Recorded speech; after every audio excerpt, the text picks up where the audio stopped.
Welcome to the Genius Factory. Enjoy the video. In this video, I will explain how to make butter. To begin your butter making journey, select a high-quality heavy cream.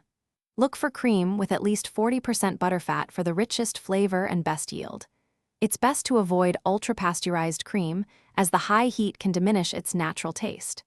Before you start, ensure your cream is at a temperature between 60 and 65 degrees Fahrenheit. This helps with efficient churning. Now let's get to the exciting part. Churning. Pour your prepared cream into a stand mixer, food processor, or even a simple jar. Begin churning on medium-high speed. Initially, the cream will transform into fluffy whipped cream. Don't stop there.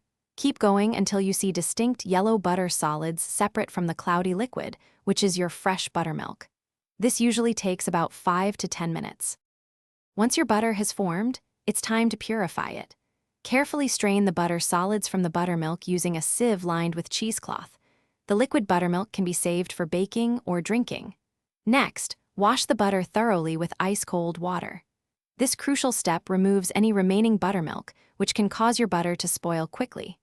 Continue washing and pressing the butter until the water runs completely clear, often requiring up to 6 rinses. Finally, you can add salt to your freshly made butter for enhanced flavor and preservation. A good starting point is about 1/4 teaspoon of salt per half cup of butter, but adjust to your preference. Knead the salt thoroughly into the butter until it's evenly distributed. For storage, wrap your homemade butter tightly and keep it in an airtight container in the refrigerator for up to 3 months, or freeze it for up to 1 year. Thanks for watching. If you found this helpful, don't forget to like and subscribe.